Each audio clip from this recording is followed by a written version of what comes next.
अस्सलाम वालेकुम and welcome to my channel.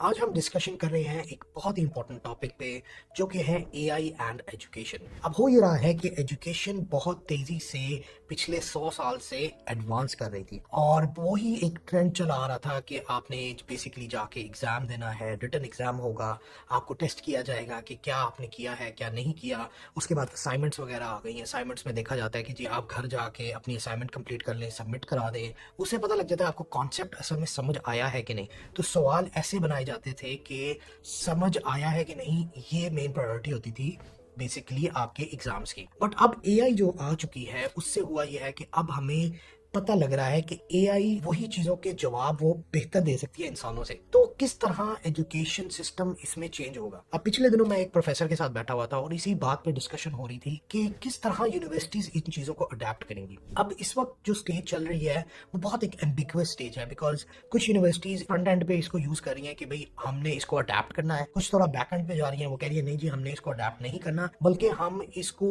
ढूंढेंगे जो जो इसको अडेप्ट कर रहा है, जो जो एआई से असाइनमेंट सबमिट करा रहा है, हम उनको पकड़ेंगे, हम चेक करेंगे कि कितना परसेंट एआई ने लिखा है, कितना परसेंट इंसान ने लिखा है। अब कुछ हद तक ये चीज चल सकती है, लेकिन अगर आप देखें कि फ्यूचर किस तरह डेवलप हो रहा है तो ये चीज पकड़ना बहुत मुश्किल होगा। आप जनरेट करें एआई से कंटेंट, उसके बाद एक एआई आती है जो कि पकड़ती है कि वाकई आपने कंटेंट जनरेट किया है कि नहीं, फिर आपकी पिछली एआई इतनी बेहतर हो जाती है कि वो उसको फूल करना शुरू कर देती है।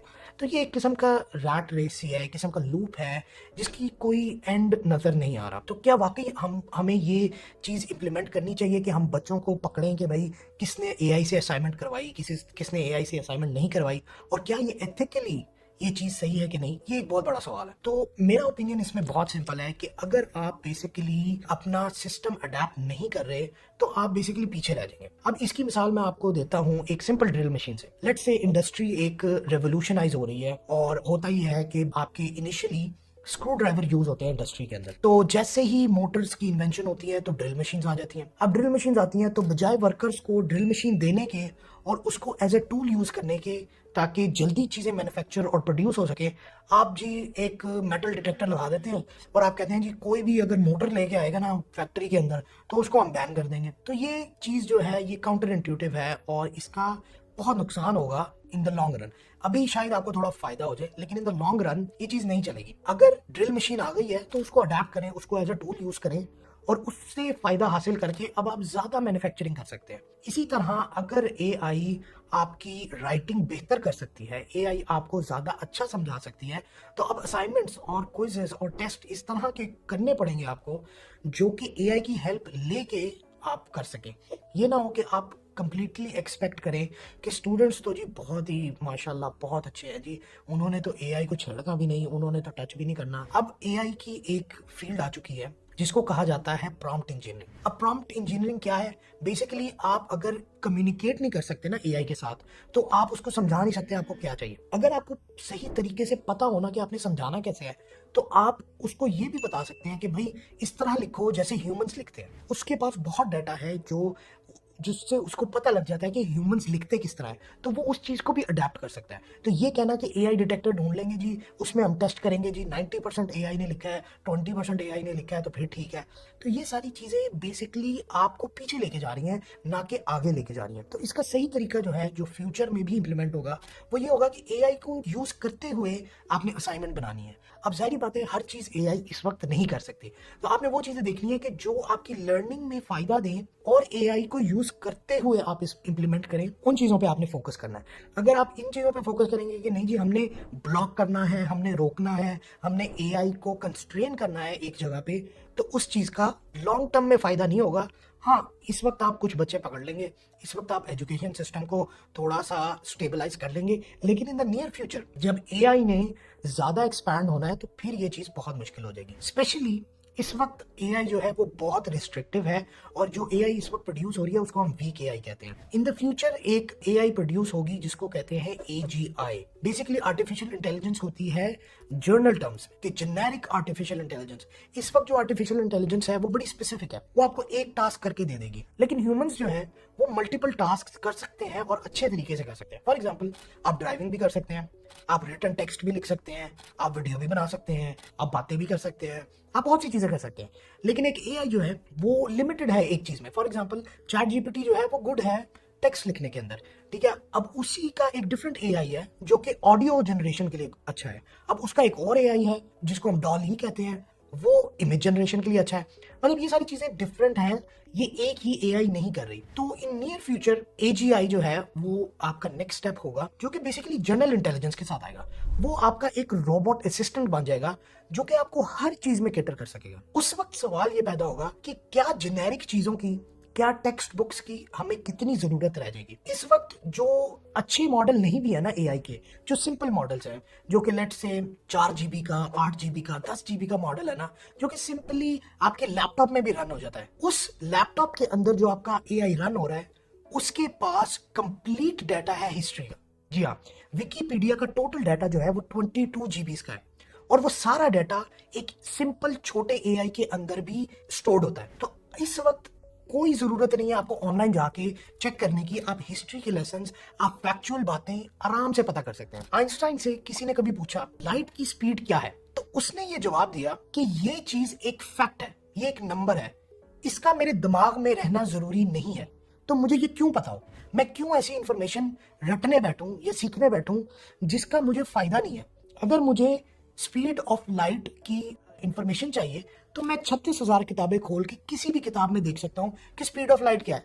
मुझे क्या जरूरत पड़ी है अपने दिमाग को इस चीज में लगाने की कि मैं रटूं कि ये फैक्चुअल इंफॉर्मेशन क्या है। तो उसने ये बेसिकली कॉन्सेप्ट समझाया कि आपने फैक्ट्स रटने नहीं है, आपने कॉन्सेप्चुअल अंडरस्टैंडिंग बनानी है कि चीज बनती कैसे है, चीज दरियाफ्त कैसे होती है, वर्किंग क्या होती है उसकी। वो अगर आपको समझ आ जाए तो फिर आपको ये फैक्ट्स एंड फिगर्स याद करने की जरूरत नहीं है। और ये चीज अब बहुत ज्यादा इंप्लीमेंट होती है बिकॉज अब हमारे पास एआई है, और ये एआई अब सिर्फ कंप्यूटर में नहीं है। ये एआई अभी सैमसंग ने अपना S Ultra 24 लॉन्च किया है। अब उसके अंदर एआई एम्बेडेड आ रही है, उसके अंदर उन्होंने एक सेपरेट हार्डवेयर एलोकेट कर दिया है सिर्फ एआई के लिए।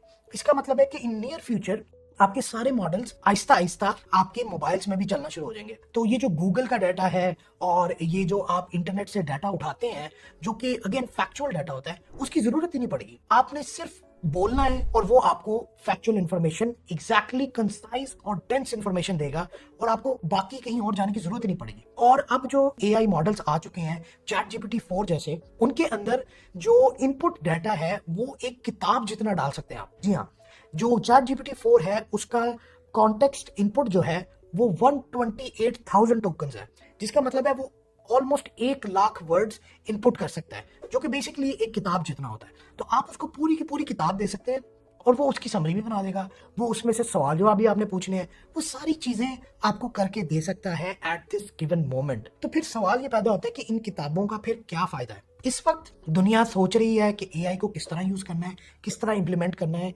लेकिन इन द नियर फ्यूचर ये बहुत इंटरेस्टिंग हो जाएगा, क्योंकि फैक्चुअल डाटा की जरूरत नहीं पड़ेगी। पहले आपको जाकर रिसर्च करनी पड़ती थी, ब्लॉग्स ढूंढने पड़ते थे, सारा डाटा देखना पड़ता था, लेकिन अब आप एआई को कह सकते हैं कि ये मुझे डाटा ढूंढ के दो, ये रिसर्च मुझे करके दो। अब इन नियर फ्यूचर आप इवन रिसर्च पेपर भी लिख पाएंगे एआई के थ्रू। अब आप किस किस को रोकेंगे कि एआई यूज ना करें। तो ये बहुत इंपॉर्टेंट चीज है कि हमें समझ आए कि हमने किस तरह एआई को अडॉप्ट करना है और किस तरह हमने इसको आगे लेके चलना है। क्योंकि अगर आपकी यूनिवर्सिटी या आप इसको नहीं इंप्लीमेंट कर रहे अपने वर्क फ्लो में, तो फिर आप पीछे रह जाएंगे। एआई आपकी जॉब नहीं लेगा, लेकिन एक बंदा जो एआई इस्तेमाल कर रहा है वो डेफिनेटली आपकी जॉब ले सकता है। तो आपने हमेशा ये सोचना है कि किस तरह आपने इसको आगे लेके चलना है। इस वक्त बहुत डिफिकल्ट सिचुएशन है यूनिवर्सिटीज की, वो सोच रहे हैं कि क्या किया जा सकता है जिसकी वजह से हम ये एडवांसमेंट को कंस्ट्रेन कर सके। लेकिन कंस्ट्रेन करना इस वक्त आप समझ लें कि इतनी समझदारी का काम नहीं है, क्योंकि इवेंचुअली इसने सबके हाथों में पहुंच जाना है। मोबाइल फोन्स के अंदर आप एआई को इन्फ्रेंस रन कर सकेंगे और बहुत ज्यादा हैवी किस्म की इन्फ्रेंस रन कर सकेंगे, जो कि आपको बहुत एक्यूरेट रिजल्ट्स देगी। तो उस वक्त ये सोचा जाएगा कि किताबों की क्या रेलेवेंस है, गूगल की क्या रेलेवेंस है, और क्या फैक्चुअल डाटा याद करने की क्या रेलेवेंस है। तो उस वक्त यूनिवर्सिटीज को कंप्लीटली अपने सब्जेक्ट्स, कंप्लीटली अपना असाइनमेंट का तरीका, कंप्लीटली एग्जाम्स का तरीका, सब कुछ चेंज करना पड़ेगा, क्योंकि जो पिछले 100 साल से आ रहा है वो अब आगे ज़्यादा देर नहीं चल सकता। तो आने वाले वक्त में बहुत इंटरेस्टिंग होगा देखना कि किस तरह यूनिवर्सिटीज़ इसको अडेप्ट करती हैं। हाई स्कूल और सेकेंडरी स्कूल और प्राइमरी स्कूल ये फिर भी सिमिलर रह सकते हैं, बिकॉज इसमें आपका ब्रेन डेवलप हो रहा होता है।